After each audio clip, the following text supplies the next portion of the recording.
Oh, here we are. This is actually a Wednesday review. Wednesday is actually my favorite day because it's $5 sushi at Publix. All right, thanks.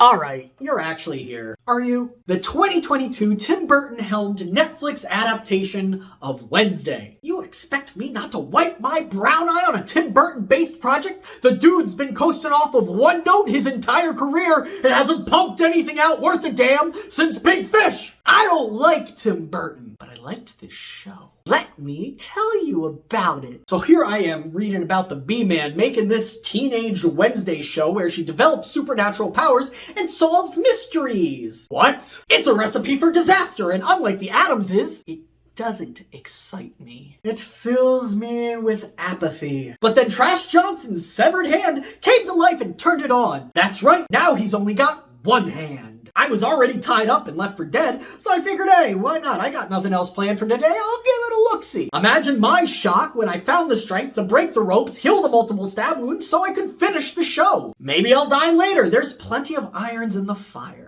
Jesus Christ, talk about a roundabout tangent to pad out the timing of this episode. But to be honest, I don't know how to make a clear and concise point about how I feel about this show. So could I interest you in some ADHD parallel tangents? Yeah, like, what is this? Fucking CW Jackson Potter? Bet they really pat themselves on the dick for coming up with Nevermore. But also, it isn't like some rudimentary setup followed by some cookie cutter faction nonsense where Wednesday sarcastics her way into breaking the walls down and everybody comes together. The show introduces the tribal adolescent cliques, but much like Wednesday herself, they don't really seem interested in participating. They all interact and the power balance isn't necessarily a tribe thing like in the often compared Hogwarts. Furs, fangs, stoners, scales, makes it simple. Even though there's more. And there aren't really any prominent vampire characters?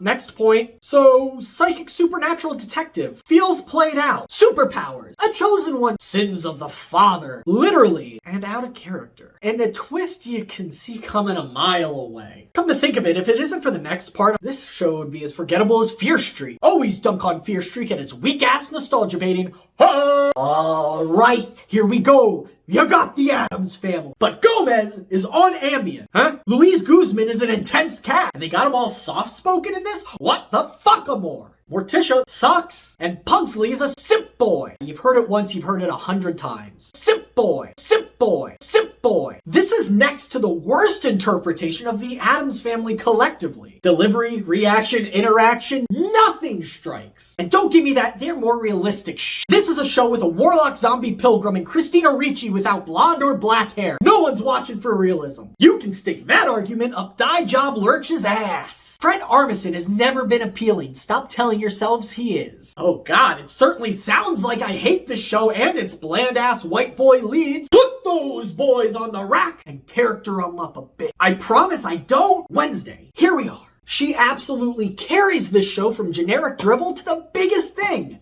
Until Avatar comes out. Jenna Ortega herself does such a phenomenal job at stepping out of that looming Shadow Ricci cast 30 years ago. And really taking the character forward without completely compromising what's already been established. And that's where the water's gonna get real choppy. Wednesday would love this double-edged sword, if it were literal. In anything the main character needs to grow. Now, out of all the Addamses, Wednesday is the character best suited for that. You can say caring about others isn't in the character, but she has demonstrated through every other medium. You're wrong. You fucking idiot. You can also try to sell that she would never be at odds with her family because the Addams family is a tight-knit group. Except if you watch the two most recent incarnations. But where's that other edge? Well, how far can you take it before it does completely change the character? The longer the show goes on, it is going to be harder to change a character with pretty concrete characteristics without changing the character, but her friendship with Enid is a fun arc and both actresses play well off of each other. More could be said, such as, lads, the Addams family was meant to be a comedy. A dark comedy, mind you, that satirizes the modern American family, but a comedy nonetheless. The concept was always meant to follow multiple characters and not one, at the risk of the lunacy each member brings decaying from overexposure. I bet they'd love that. But I gotta wrap this up. I gotta go back to not making these videos for months at a time. The show is walking a total tightrope, but Netflix's Wednesday wants to be a teen mystery drama with some metaphorical one-liners sprinkled in. Because the plot,